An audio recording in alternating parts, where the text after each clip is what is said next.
G'day everyone and welcome to the Local Footy Podcast where we find out what's going on in the world of local footy around the nation. It's good fun and is the heartbeat of Australian rules every single week through the footy season, and all the people that make it work and make it happen are magnificent. So well done to you, just by the way. Great to have you with us for another week of conversation. Lots to discuss in the world of local footy as we hit the mid-year point of the calendar. A bit further for some of the competitions, but a fair bit to discuss. And it's all thanks to Premier Data, of course, who give us all the information we need here on the local when it comes to analysing the game, working out who's dominating, who's got to pick up their socks or pull up their socks, and who's going to be the ones to beat come the back end of the season in the world of local footy. My name is Daniel Harford. I've been involved in local footy for many, many years after an AFL career, but don't get impressed by that. Be impressed by the man who knows more about local footy than you know about anything you know about. His name is Nick Sacco, and he joins us as part of the team as always. Nico, welcome. Hello, Harf. You said last week it was Big Boy Month. Big Boy Month. It's the time of year where it's cold. A lot of clubs and players just start to lose the motivation. So this is a time where a lot of storylines form in local football during the season. Well, we are recording this June 30. Correct. Now, you know what that means in local footy, Nico. It's the last day. Transfers. Transfer window is shut after today, and there is no more player movement. So that's a significant day in local footy because there is always a lot of action. It's not quite English Premier League sort of transfer deadline day sort of stuff where there's the big run to the end and who's going to be the last one to sign, all that sort of stuff. But it's the last chance to get a good list or for players to work out where they're going to play the rest of the year, and even just for the cameos, the superstars from the AFL, the old ex-AFL boys. They can't go and do too many more or any more cameos for cash around the nation. No, and I always remember being at the Northern Footy League offices. It was always around this time where a lot of clubs would be calling just to clarify which players they could come across, how many player points, because that's all got to be sorted before the deadline hits. And yes, it does make for some very fascinating list changes in the lead up to the back half of the season. We're thinking a lot about, we spoke to Andrew Tranquilli, the coach of Diamond Creek, last week, just to have a chat about their growth in the last couple of years under his leadership.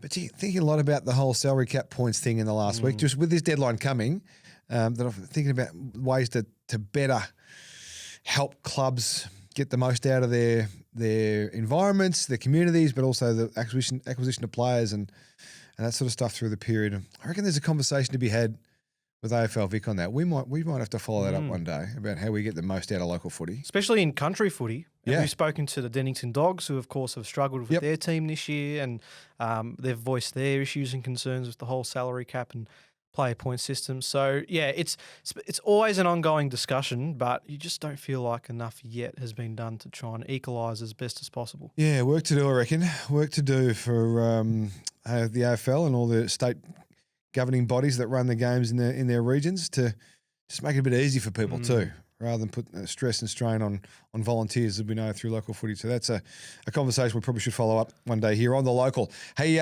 speaking of Diamond Creek, now they would have been the giant killers the last 2 weeks. But what we like to do is when we talk to people, find out how they back up after the publicity surge that comes with being a guest on the local. How did the Creek go last week? Well, in the lead up to their game on the weekend, of course, they beat Heidelberg. Number one team, hadn't been defeated for 34 games. Unbeaten at the time. And then they went on to defeat Montmorency by a point. Who was second on the ladder at the time. Absolutely. So then they trekked out to host Hurstbridge, who, of course, were last year's grand finalists. Yes. And I can tell you that they won by 16 points. Did they? So we got them up again. We'll claim that. Now, they might have been in a bit of form without us, but we'll claim that here on the local. Of course we will. Go us. Of course we will claim That's another win for us. So Heidelberg and Montmorency had the bye. Now, I know they're a 10-team comp, but because they are playing a separate match later in the year, a standalone game, well, I think they had to separate the divisions so that the final structure could be split so that the grand finals weren't clashing. Yep, okay. But with Heidelberg having the bye and keeping in mind they've got a game to play, Diamond Creek are only 2 points behind the top of the ladder, which is extraordinary. So well done to Andrew Tranquilli and his Diamond Creek side. Yeah, they're doing a great job, no doubt about that. If you can beat Heidelberg, I don't care where you've come from. You're doing great things. So we'll keep an eye on that in the Northern Footy Netball League with Andrew Tranquilli and the Diamond Creek Demons. Demons, aren't they? Demons, Creekers. They've gone by both names, actually. Now, do you want an undefeated teams update? Now, this was leading beautifully into our undefeated teams. Now, last week, if I'm not mistaken, we had 18. Correct. 18 undefeated teams across the nation through local footy. I said by the end of July that we'd have 9. Mm-hmm. Do you want to take a guess at how many lost their undefeated runs over the weekend? 4. 1. Oh, only 1. Only 1, so that down doesn't to help 17. your cause. Doesn't help your cause, but it was St Mary's Geelong in the Geelong Football Netball League who lost to Leopold. And again, not only lost, a 63-point margin. So that's a smacking. And they're 7th, Leopold, with 5 wins and 6 losses. But they ended St Mary's Geelong's unbeaten start to the season. Righto. Do we know how that happened or what happened there with St Mary's? Well, I don't know, but that is a massive drop-off considering chunk, they were isn't it? 10-0. They had a percentage of 230 leading up to the game. So 63 points to Leopold. Well done to Leopold, by the way. I mean, that's a great win for them. That certainly gives them a chance to look at some postseason action down there in that footy league. So that's good for them. Blow, kicking the plums, if you will, to St Mary's for that loss. But I'm telling you, this is what happens. Yes. We've talked about this. Players go away, school holidays, there's just stuff happens. It gets cold and grumpy and people just don't want to be fighting too hard sometimes, particularly when you've had a great start to the season. Correct. So I'm expecting more. So we're only at the end of June, so we've got another 4 weeks to go. Yep. So I reckon we can get down to 9. Okay. I reckon we can get down to 9. There'll be some teams, although I know there's a lot of people watching and this podcast and listening to it as well in local footy land that might just try and stick it up us a little bit and say, no, what would you know, Harford? We're not going to lose all the way through July. Playing vision of you in the warm-up. Maybe I'll be the inspiration to keep them going. We will, but you and I, not just me. I'm dragging you into this as well. Sure. We'll be the inspiration to make sure that these undefeated teams can keep their streaks going through July. Now, keep in mind, we did count Congupna, who drew couple of weeks ago. They are included in the 17. Yes, because they haven't been beaten yet. No, that's exactly right. Undefeated. So language is important. Yes. So let's see how we go this time next week. With Righto. So 18 down to 17. St Mary's, they're off the list now, and we'll focus on the other 17 for the next month. See if they can get through July at least. As part of a big boy month in the world of local footy. Let's get to some other storylines that took place over the weekend. And a big talking point was Cyril Rioli, who made his local footy cameo for Tongala. Delicious. I don't have the soundbite here, the press. Maybe I'll add it, post-edit. Yeah, he played for Tongala in the Murray League, which I believe is Harley Reid territory. Yes, it is. My word of this. Yep, as soon as you said Tongala, Harley Reid came to mind. And they took on Cobram, who, of course, were the reigning premiers in the Murray Football League last year. Yeah. Now, he was quoted in the pre-game saying that he was a very nervous player, the most nervous he had been returning to a footy field in a while. Why is that? It was Cyril. He just felt that there was a lot of expectation on his shoulders. Now, I must say that Tongala did win by 10 points, 16-3 to 13-11. We beat them. So a very, very accurate Tongala. They came from behind and they recorded a very nice victory. Cyril, unfortunately... Over the reigning premiers? Yep, over the reigning premiers. Cyril. So maybe, and it must have been Cyril's presence alone because he only finished with 5 disposals, no goals. Oh. But did he play the game out? Was he injured? He played the game. There was no report of an injury. Over 4,000 people packed into Tongala Recreation Reserve to see him. Didn't hit the scoreboard, but obviously he was still able to play some type of role to help Tongala get the win. He put a plan in place. He got them inspired to be their best. Oh, that's slightly disappointing for the locals that might have been there to see Cyril dominate, kick a barrel or something from outside 50. Not for that to happen, but he's a great man, great player. What a chip. Oh, how good was he to watch? Well, it was his first... Yeah, I know, absolutely. Cyril. It was his first competitive game in Victoria since he last played for Hawthorn. So where did he play recently? We spoke about him playing recently. Was it in Tassie? Yes, he was in the NT. I know that. Oh, the NT. That's where it was. That's where it was. And he was in the Legends game last year. I think he was the best on ground in the Legends game. And he's back this year in the Legends game. This year as well. So, which is great news. Great to see Cyril giving back to local footy. Yeah, well done, Cyril. Even though it didn't quite work out for you and dominate. You know what? It's a team game. It's a team game. It's not about Cyril. It's about Tongala, and Tongala got the 4 points. Let's give you another one-off cameo from an ex-AFL player, Justin Westhoff. The Hoff? The Hoff, Port Adelaide. Where's the Hoff been? He played a one-off game for Catamatite on the weekend. Tell me where Catamatite is. So that is just past Shepparton, just north of course it is. Shepparton. Yeah, I do know that. So they played Daniloquin, and they won by 65 points, Catamatite. Now, he played alongside former teammate Tom Jonas. So they both, of course. Two big units. And I can tell you that old Hoff kicked 9 goals for the match. 9 goals. Tom Jonas, was he playing down back or playing forward, do we know? Looks like down back because I haven't mentioned how many goals. He was named among the best for the game, Jonas, so that just goes to show. Righto. Played a key role in the back line, but yeah, a big result there for the Hoff. Well, he was a pretty handy player at the top level, wasn't he? The big Hoff. He could grab games by the scruff when he got the opportunity. So that's no surprise. So that was just a cameo, you're saying? Just a cameo, yes. Cut him a time. Okay. Well, they'll be rapt to have him down there and gets 9 snags on the board too in a big win. Well done. Well done to the Hoff. This is what you can do. This is the beauty of getting an ex-AFL player to your club, because it's a junior club or just recruit them at the end of their careers. You're a chance to get one of their mates at some stage. Yeah. And that's helpful. That is. So I understand the push for a lot of clubs to try and go out there, and once it's a bit brutal at times. Once the delisted list comes out from the AFL, the phone just runs hot. Well, we heard blokes. from Brett McCaffrey. That's right. It was too. Yeah. Exactly the same scenario. The phone just runs hot. You don't even get a chance to grieve before you're getting off of some local clubs to come and play with them. Would make you feel good though that you wanted. But Yeah, but you're feeling pretty crap because you weren't wanted. So it's a bit of a trade-off. Well, let's continue. Yeah, true. Let's continue on the trend because Stephen Milne made a appearance for Caulfield Bears in the Southern League. Now, they took on Keysborough, who had Mitch Robinson play for them. So it was a nice little battle between two very eccentric type of ex-AFL players. Two extroverts. Now, this was Robinson's first game. He was stretched off the field playing for Hampton Park earlier this year. So this was his first game since that little incident. Yeah, he's got some concussion challenges, hasn't he? This is, this is relatively serious for him. We were unsure if he was going to return to the footy field, but he did. But it was Stephen Milne's Caulfield Bears that recorded a huge 65-point win, and he kicked 5 goals, did the Tip Rat. Tip Rat kicked 5. He kicked 5. Good on him. It'd still be hard to play on. Oh, of course he would. It'd be a nightmare to play on at local footy level. I'm sure he's perhaps trained off a touch, as the rest of us have, but yes, he'd be a nightmare to play on.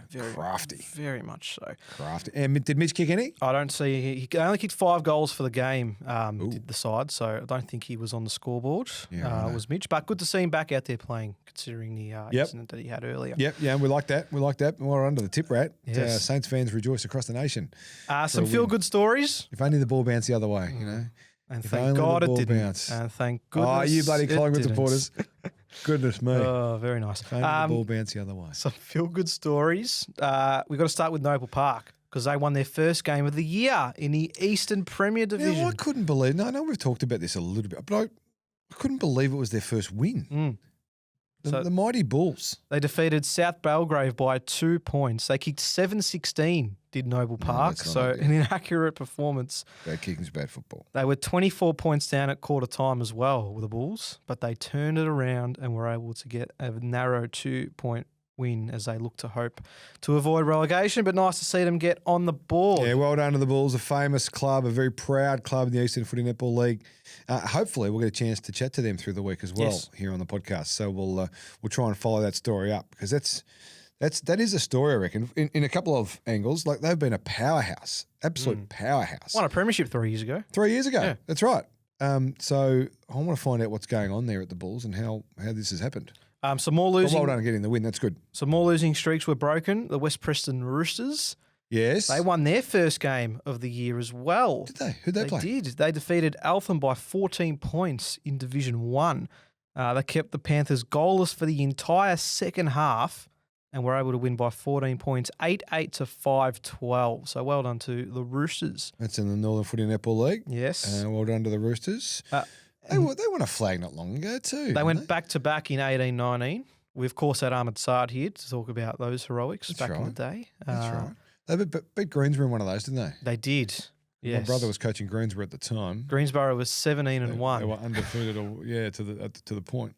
It hasn't gone down well when I bring it up at Christmas. That sort of stuff. I'm sure he'll look forward to you bringing it up again then. So they were games. So they were wins for Noble Park and West Preston Lakeside to start the season after a winless start. Good. But Tarneet is back on the winners list for the first time since July 2024. They defeated Laverton 14-15-99 to 4-2-26 to win their first match in 32 games. Good on them. What are they? The Tarneet what? Titans. The Titans, of course they are. Why Yes. wouldn't they? The Tarneet Titans, great name, and well done.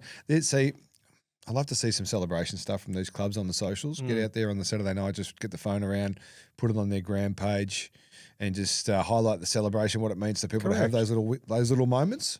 It's I wonderful. reckon that'd be good. Yeah. Because that's local footy, isn't it? Like you work hard, you got to celebrate the good times because, as we just talked about before with Noble Park, it can become real bad real quick. Yeah. And Andrew Tranquilli said last week he made it known for his players to enjoy their win against Heidelberg, of course. Yep. Even though it was during the season. They're the moments that you most enjoy and are proud of. Yeah, you're As a working footy hard club. for this stuff. You got to enjoy the good times. Absolutely. So any win you get's a good win. So well done to Tarneet, the Titans, mighty Titans. Well done. Two more to finish. Emerald versus Alexandra in the Outer East, Division 1. Yes. So Alexandra, they led it all breaks and were up by 10 points at three-quarter time. Emerald kicked the first goal of the fourth term, but then the game was called off due to visibility issues. I was going to say that. As soon as you said called off, I'm thinking fog. And Alexandra were awarded the 4-point win as a result. Oh, no way. Well, because the game was called off after half time. Yeah. Now I don't know if the rules are like this for every league, but I know for Northern that if a game had to be called off after half time, then whatever the score was at the time would stand. So it looks like a similar theory has happened here. So when was the game called off? Which phase of the game? Shortly after the start of the final term. Right. But it was only 4 points the difference. Yeah, well, that's the kicker, isn't it? Yep. That's the kicker. So Emerald could quite rightly feel aggrieved about that result. But I think, as you say, bylaws of most competitions, if the game is forced to cease after half time, the team leading gets the points. Yep. So as Charlie Sutton would say, Bulldogs fans will know this, shop early and avoid the rush. That's exactly right. Shop early. Yeah, okay, a bit of drama there. Yes. But I'm not surprised. It was a pretty foggy weekend. I was up and about early Saturday and Sunday and couldn't see 100 metres in front of me. Or 50 metres in front of me for a fair chunk of the morning. So I'm not surprised that's happened in the early afternoon there at, where was it, at Alex or Emerald? I believe it was at Emerald. Yeah, okay. So that does make sense. Last one. I don't know if you remember Dean McDonald. Dean McDonald? Yes. Was taken by pick 51 by Richmond in the 2010 AFL National Draft. Right, no, I'm not in the DMAC clan. No. I'm not sure if he played any games for them, but he has been a star at local football and we'll try and chase him down. But for Yallon North in the North Gippsland League, he kicked his 1,000th career goal. Did he? And he did it by kicking 15 majors in a 130-point win against the Traralgon Tigers United. So it was the 15th, the 1,000th? It wasn't the 1,000th. We don't know which one it was? We don't know which one it was, but he has kicked more than 80 goals in 3 of his last 4 years. He's already got 50 majors this year, and he kicked 15 on the weekend to bring up his 1,000th goal. Well done, DMAC. 1,000 goals anywhere is awesome. It's a great achievement. What a champ he must have been. He must still be, clearly. Yes. So we're going to try to chase him down. Let's chase him down. 1,000 goals is worth chatting about. Exactly right. 15 snags to bring it up. That's awesome. That is awesome. So fantastic. They are some of the storylines of the week. Let's get to some individual stats. Right. Well, I hope my man DMAC's there with his 15 snags. Does he get a mention? He doesn't get a mention. Are you serious? Does not get a mention. I'll have to chat about this post-show. Pull you into line. Pull you into match committee. Oof, all right. Talk about your strengths and weaknesses. Let's start with the man that... leading team style. Let's start with the man that gave us the most ranking points from the weekend. It was Mitch Bongiovanni out of Gisborne in the Riddle District. Now, we've seen Mitch before. We have, but a 51 disposal effort will help you. 51, but you know how many he kicked? 1 goal. Just the one. We've got a 40 and 2 policy around here. So if you're going to get 40 plus, this is for all you guns out there. If you want to be shown here and be celebrated accordingly here on the local, if you're going to have 40 plus, you need 2 snags. 51's a good day. 51's a good day. Very good day. 236 for the Gisborne Giants. Tell me they won. They did. They won comfortably as well. 96 points. Yeah, well, Mitchie's a gun. We know that. We've seen his name plenty of times before with excellent performances, and 51's a good start for our weekly number crunch here on the local. Well, this is his teammate, Matt Quigley, who was also very good. What, 44 and 4. So they've had 95 and 5 between them. Yep. Bloody hell. Right, that's a real powerful Batman Robin type combination they got going there at the Gisborne Giants. 202, 44, 4 snags. Yep. 44 and 4 is a good day. 11 clearances. Thank you. Yeah, that's a good day for Matty Quickly. I wonder, now we won't know this and probably won't be able to revisit it at the end of the year, but I wonder who got the votes. I'll make a mental note and we can Just to make a mental note on that and see who got the chockies there in the voting of the Gisborne Giants, 44 and 4 or 51 and 1. I like it. This is Riley Ferguson out of Rochi. Goulburn Valley in Rochi. 32 touches, 18 contested, 9 marks, and again, just the 1 goal. He also had 31 hitouts and 7 clearances. Well, I'm glad you brought that up because I was looking at, now, no disrespect to my man Ferg, but I was looking at those numbers. I'm thinking 32 and 1 and 18 Kentuckies, as Brent Harvey used to call them. How does that get you 232? But if you're throwing in the hit-out, that's Yes. we learned this last week through the team at Premier Data who are starting to. I think there's some subliminal drip feeding of the secret herbs and spices recipe. Stay tuned. Oh, there's more to come. Okay, cool. So the hit-outs we know, and hit-outs to advantage in particular, get you some really good rankings points. So that's how that's happened for Big Riley. Well done to him. Big Ferganator. Liam Betson. Marupna. Is that a good day from Marupna? Another ruckman. This is the second time he's had 200-plus ranking points, Liam. Another ruckman, 43 hit-outs, 12 clearances. We talked about this last week too when we did the stat of the week, which was the hit-outs numbers from the team at Premier Data. The rucks are also getting a lot of clearances, of course, because they're the big units around the contest and they've got their hands on it, so they pick it up. So that's a good day for Big Liam. Well done to him.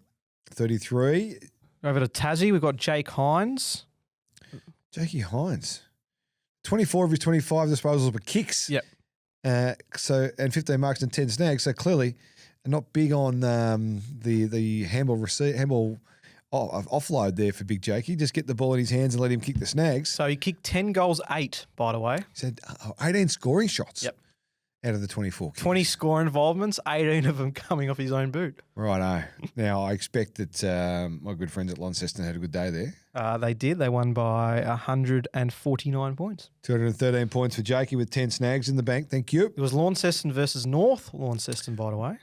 Would that be a significant local derby? I would say so. Probably. I mean, is there a South Launceston? Yes, there is. So, yeah. I'd say a lot of derbies. A lot of Launcestons. Next up, we've got Liana. Oh, speaking of. South Launceston. A very, very nice day for Liana. 37 and 4, 10 inside 50s. Yeah, so Liana's a gun mid. That's what we can take out of those numbers. Gets a heap of the footy. This score, by the way, was 243-0. Right. Yeah. So in the industry, we call that a percentage booster.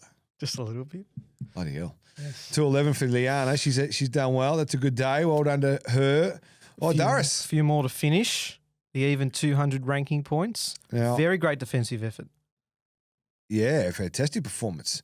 Now, he was out of the pump, though. They lost, didn't they, Halebury? They lost by 15 they points. Played Xavier? Yes, correct. Yeah, so Doris is a beauty. I coached his brother, Brady, who's a Jet as well in the state team this year.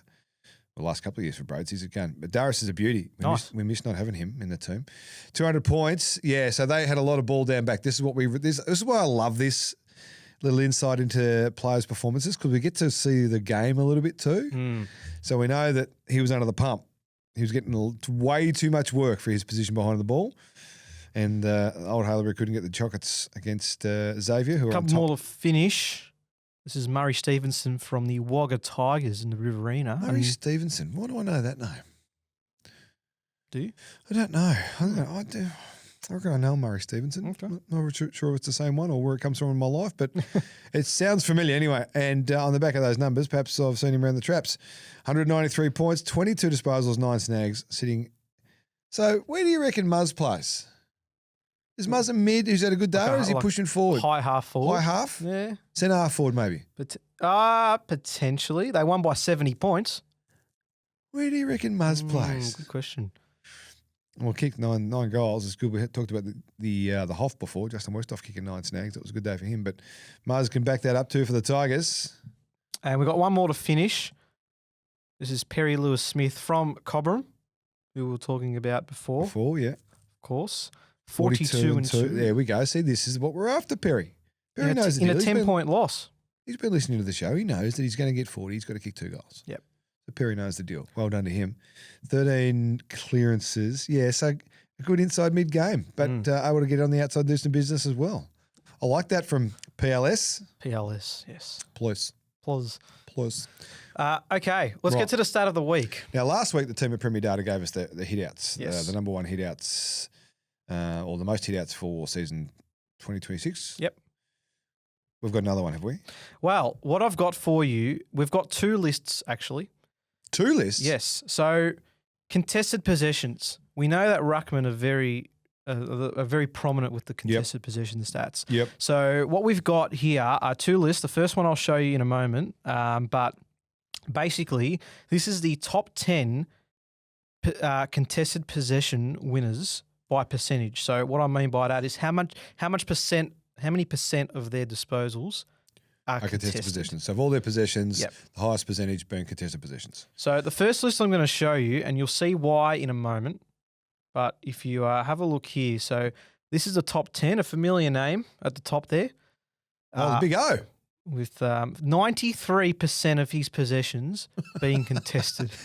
So he's only played the 5 games, so a smallish sample size there for the Big O. So the criteria is that I have to have had at least 100 contested possessions this year, and over 785 players have done that. Right. 228 is the most total contested possessions, which don't appear here. But in terms of a percentage of their disposals. So the Big O's going at 94% contested to possessions. Now have a look here with some of the herbs and spices. Yes, this is what I was looking at. I was paying very good attention to this. The loose ball gets 1.5, a hard ball gets 2, contested gather. What's a contested gather? Oh, that's a part of contested possessions. Yeah, okay. At 1.5, contested mark 3.5. So the big forwards get busy. Ruck gather 1.5, free kick 4 is a contested possession, isn't it? Right? These are I guess you're getting a free kick in a contested situation. Yeah, I suppose. Yep. Okay. Righto. Okay. So there's some more insight. Look at him. Did you put that at the top? Drip feeding the Premier Data herbs and spices? No, that was them. Or did they do that? That was them. They said that. Yes, I told you. They're onto us. They know. They know you are great. desperate to get the secret That is herbs and great. spices. Drip feeding the Premier Data herbs and spices. Well done, whoever put that together. That's funny. So that's the top 10. So now 94%'s the highest. Geez, you're working hard. Big O's working hard for Montrose, isn't he? He is. So you come back from the AFL and you think, I'll go back and play local footy with my mates, have a good time, kick a few snags, whatever. You shouldn't have to be working that hard for your touches. You shouldn't have to be working 94% of the time as Kentucky's for the Big O there. No. See my man Billy Coates down there? Yes. From St Kevin's. Now, if you see the last line, you'll notice that the top 10 players in this list are all ruckmen. All of them. Which doesn't surprise us, considering we were speaking just before about Correct. ruckmen are pretty... So who's the one that isn't? None of them. No. They're all hang on. They're all ruckmen. Oh, so I thought it was 9 of the 10. So no, the top all 10. of the 10. So what Premier Data have done for us is they've created another top 10. Aha. This is good business from them. They understand what we're after. Without ruckman. So here is the top 10, and it's Tarkin.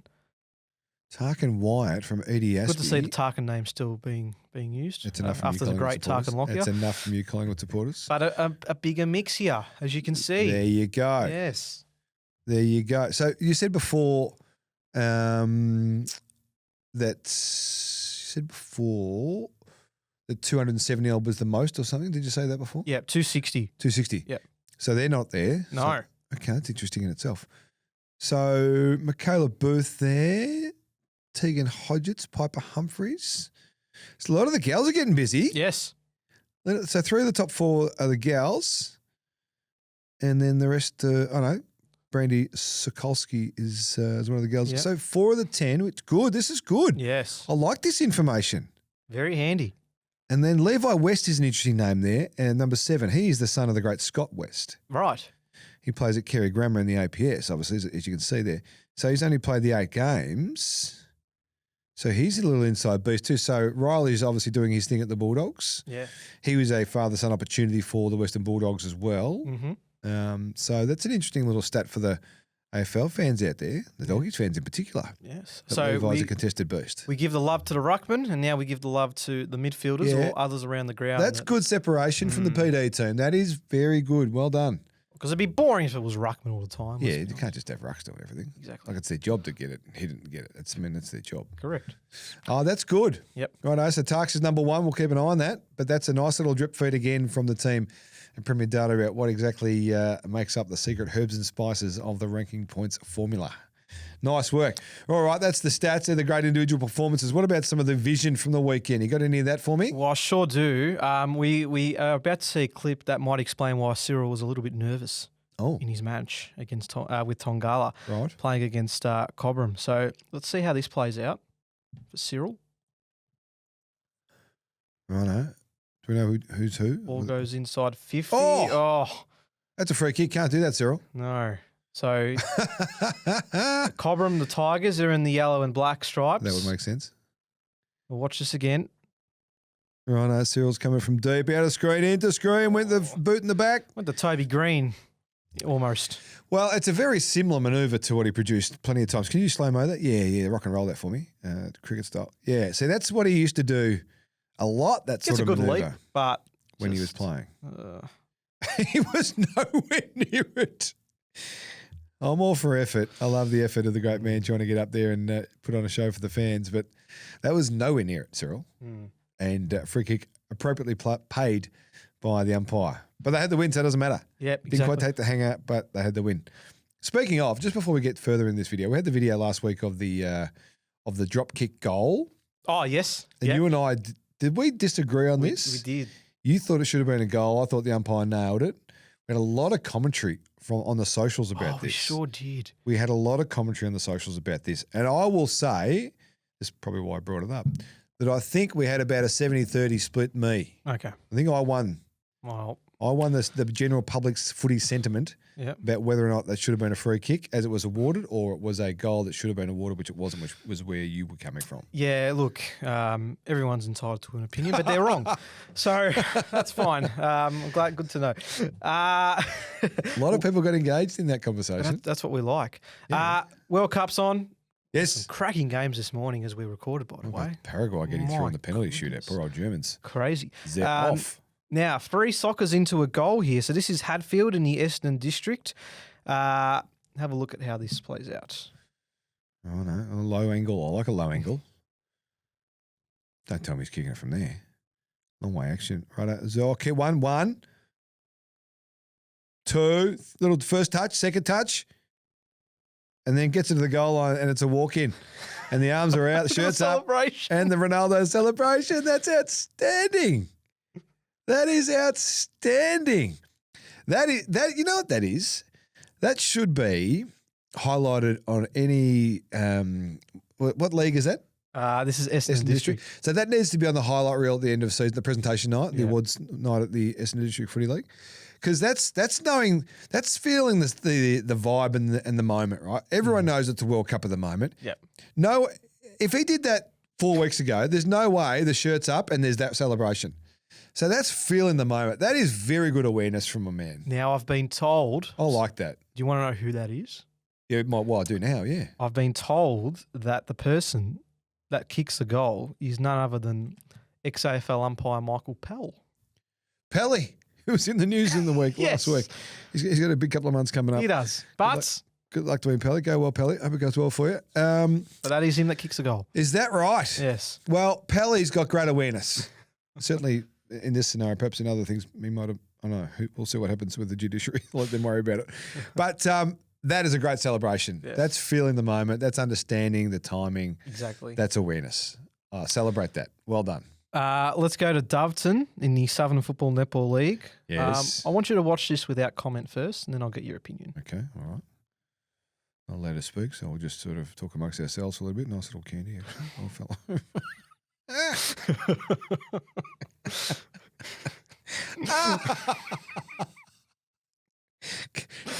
Can you? Sorry, I missed it. I was busy laughing. Eyes closed. Can you show me that again, please? Yeah, let's rock and roll it again. That's funny. I think. Well, the premature bounce is what brought him undone. He's a premature bouncer. Maybe just kick it to the top of the square next No, time. he's got the candy here. He's waiting. There's no need for the bounce there, and that's thrown him totally off balance. Do you know the sad bit is I've done that. Haven't we all? Yeah, well, Haven't we I all? think that's the most. That's the thing we're That's trying to why we say. love it, because Yeah. it's relatable. We've Yep. all been there.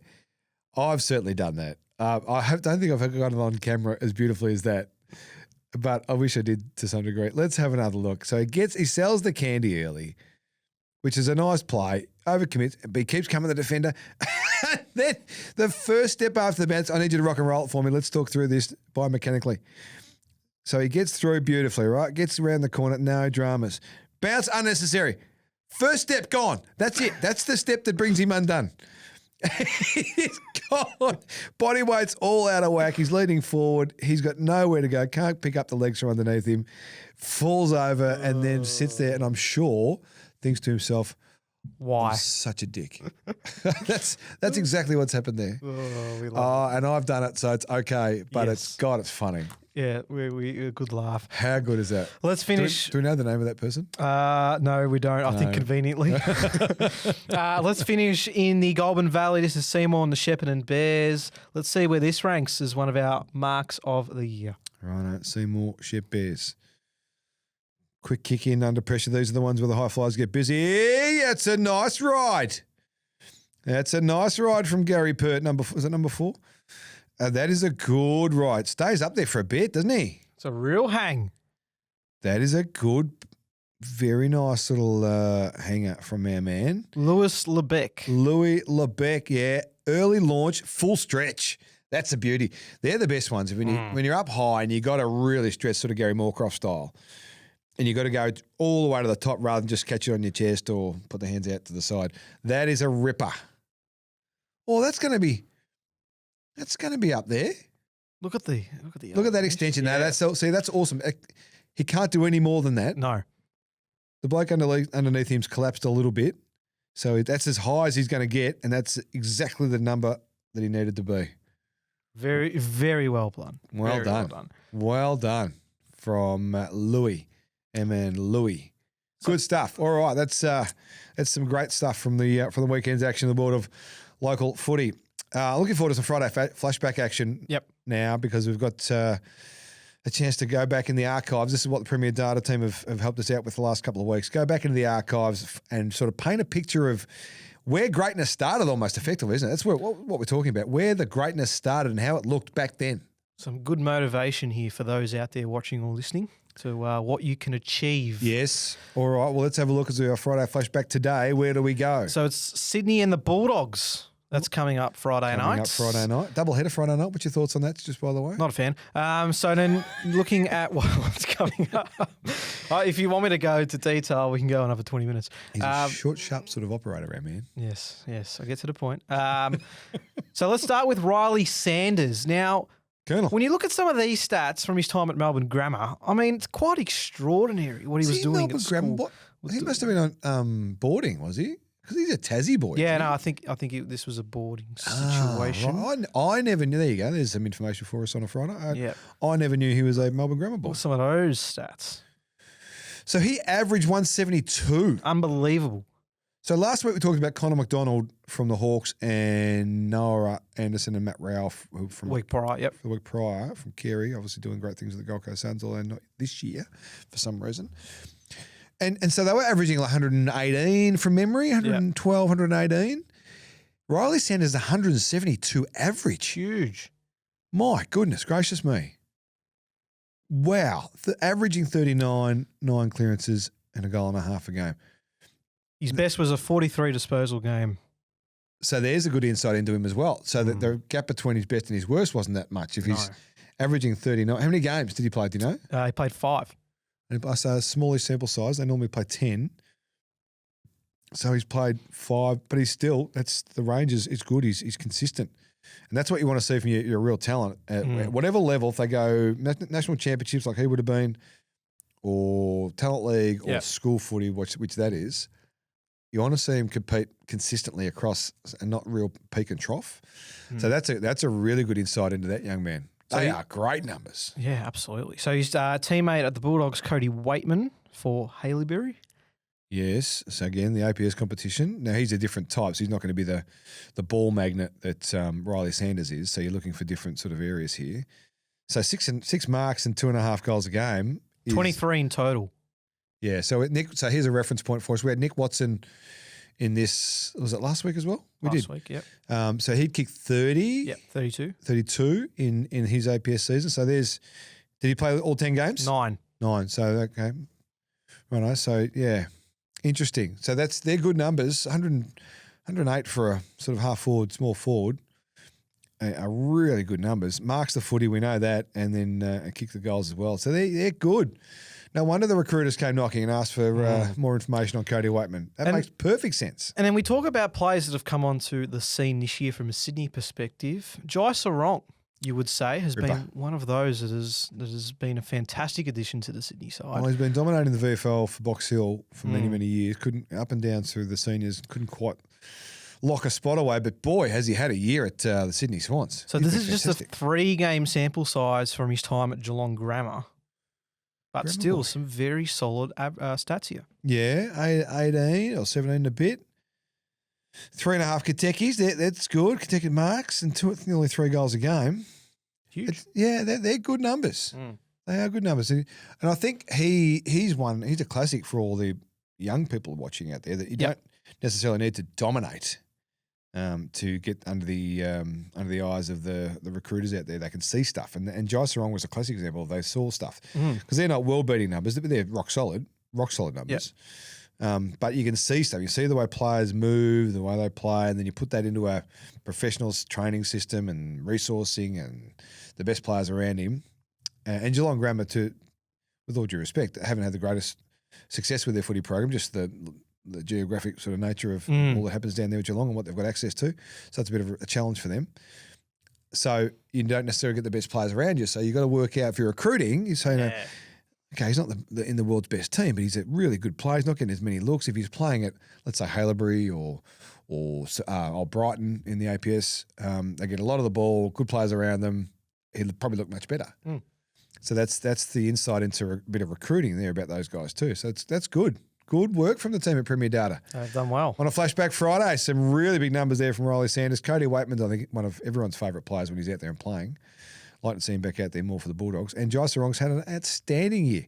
Probably taken a little bit longer to develop and be that guy, but how good's his year been for the Sydney Swans? It's been terrific and a big reason why they've been playing so well as a club. So there's your Friday Flashback. Thanks to Premier Data. Love the team at Premier Data. They help us out every single week here on The Local. There's always heaps to discuss. And you know what we'll do, Nico? Yes. We'll do it all again next week.